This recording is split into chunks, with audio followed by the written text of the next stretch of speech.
गण गणपते नमः। स्वागत है आप सभी का मेरे यूट्यूब चैनल पर, जहां आपको व्रत कथाएं सुनने को मिलती हैं।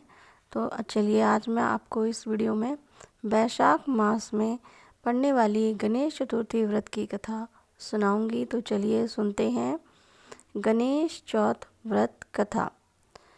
पार्वती जी ने अपने पुत्र गणेश जी से कहा, हे वत्स, वैशाख महीने की चौथ को किसका व्रत और पूजन करना चाहिए? गणेश जी ने कहा, हे जननी, वैशाख मास की चतुर्थी को वक्रतुंड गणेश का व्रत और पूजन करना चाहिए और कमलगट्टे से बनी भोजन सामग्री प्रयोग में लानी चाहिए। इस तिथि के व्रत की एक कथा मैं सुनाता हूँ। पहले समय में राजा रंतिदेव के राज्य में धर्मकेतु नामक एक ब्राह्मण रहता था। उसके सुशीला और चंचला दो स्त्रियां थीं। धार्मिक विचारों वाली सुशीला सदा व्रत और उपवास किया करती थी, किंतु चंचला कभी व्रत और उपवास नहीं करती थी। सदा श्रृंगार कर सुंदर बनी रहती थी। उसके एक पुत्र हुआ और सुशीला की एक सुंदर कन्या हुई।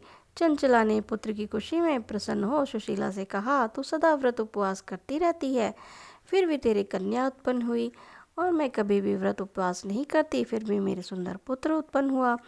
अपनी सौतन के मुख से यह बात सुनकर सुशीला बहुत दुखी हुई और बड़ी श्रद्धा और भक्ति से गणेश जी की स्तुति करने लगी। उसकी भक्ति से प्रसन्न होकर गणेश जी ने उसे स्वप्न में दर्शन दिए और कहा कि तेरी कन्या के मुंह से मोती आदि रत्न निकलेंगे। तेरी कन्या के मुंह से मोती आदि रत्न निकला करेंगे और बहुत शीघ्र तेरे सुंदर पुत्र उत्पन्न होगा।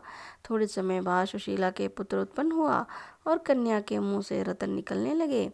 इस प्रकार सुशीला धनवान बन गई।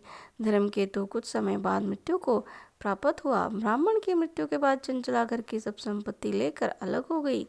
अपनी सौत सुशीला के घर में अपार धन देखकर चंचला ईर्ष्या करने लगी। चंचला ने अवसर पाकर सुशीला की कन्या को कुएं में गिरा दिया। गणेश जी की कृपा से वे कुएं से बाहर आकर अपने घर पर आ गई। कन्या को घर पर आई देखकर चंचला को बड़ा कौतूहल हुआ।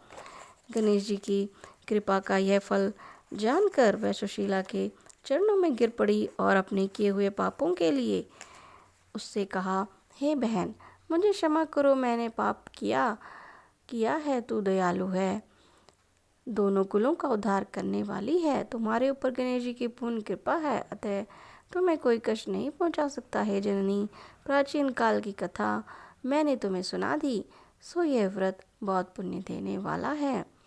तो ये थी वैशाख मास में सुने जाने वाली गणेश चतुर्थी व्रत की कथा। तो अगर आपको मेरी ये कथा अच्छी लगी है तो प्लीज़ आप मेरे चैनल को लाइक करें, शेयर करें, सब्सक्राइब ज़रूर करें ऐसी ही कथाएं सुनने के लिए।